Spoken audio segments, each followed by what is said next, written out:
So we are going to do a scalp micropigmentation today. We're going to fix these scars where he had an attempted hair transplant. It failed, it didn't take. So we're going to make this less obvious. We've started the process. You can see those are the teeny tiny dots we're doing, the scalp micropigmentation. Yes, it's darker than his other hair, but obviously that's because we've just put it in. So here I'm going to spread them a little bit, but I like putting them more apart. We're finished. He's going to come for a touch-up. We struggled a teeny bit to get the pigment in because, you know, the scar tissue, but there you can see the dots. The scar tissue still shows white, and it shows a little whiter because we use lidocaine as well as epinephrine. But once this heals, it's going to be beautiful.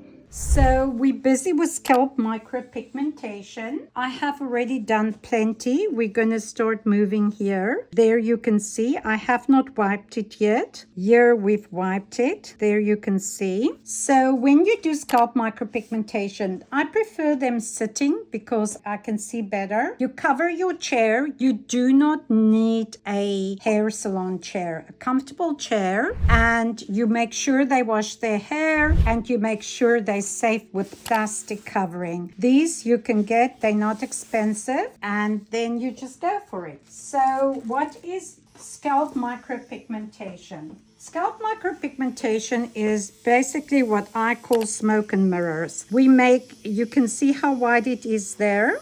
So I'm going to go in and I make little dots. You cannot go deeper than 1.5. When you do permanent makeup, you do at least 2 millimeters. With scalp, it will blow out. So you'll see there is my needle. It's very fine. I have 3 1-round needles. I'm using a grip. The cartridge I'm using is the grip cartridges. And I'm just making teeny little spots. The reason why I use this needle is it saves time, because instead of making 1 dot, I can make 3 or I can make 2. Okay, so now let's wipe it off. So I do not numb. What I do, I numb afterwards. So this is numbing for open wounds. So now I'll put the numbing on, and do not worry if it can't color the scalp. I know it looks yellow, but when she wash her hair in 7 days, 5 to 7 days, it's not going to look that yellow. I just wipe it to make sure that it took. So I see here, I just scratched the scalp. It didn't take. So I can go a little deeper. Be very careful. You are working on someone's head.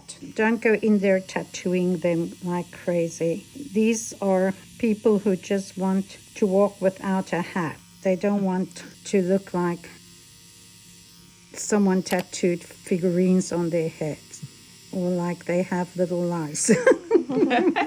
Lucky lice aren't black. I think nits aren't black, they're white. So nobody would think that. Okay. So, and then everything you use has to be sterile. I buy these little combs. You can actually get them on Amazon.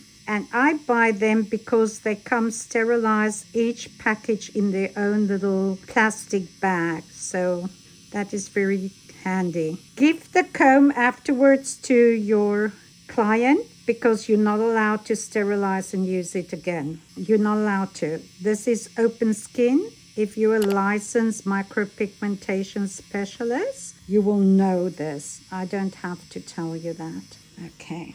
So, Lisa, could you, for those who are watching this, could you let them know if this is painful and explain to them what you feel? It's basically like, you definitely feel it, but I wouldn't call it like a high level of pain. We talked about numbing it before, but then, it's all kind of gooey. And I said, well, let's try it without it first. And I haven't had an issue whatsoever with it. It's kind of like someone's kind of sticking a pencil in your head for some reason, just, like they're going to write something. But instead it's just little tiny pricks. Yeah. And is it tolerable? Oh, definitely.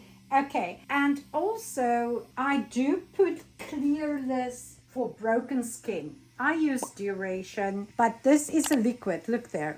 Can you come in, Katie, so they can see? This looks like water. So when I use that, it doesn't make her hair sticky, okay? Because she's not going to be able to wash her hair for a long, long time. At least 5 to 6 days. Most people, I wash my hair only every 5 days, but I know a lot of people wash their hair daily. People that can also cause alopecia if you are one of those who wring your hair in a towel. That can cause serious damage too. There's no need to wash your hair that many times a day.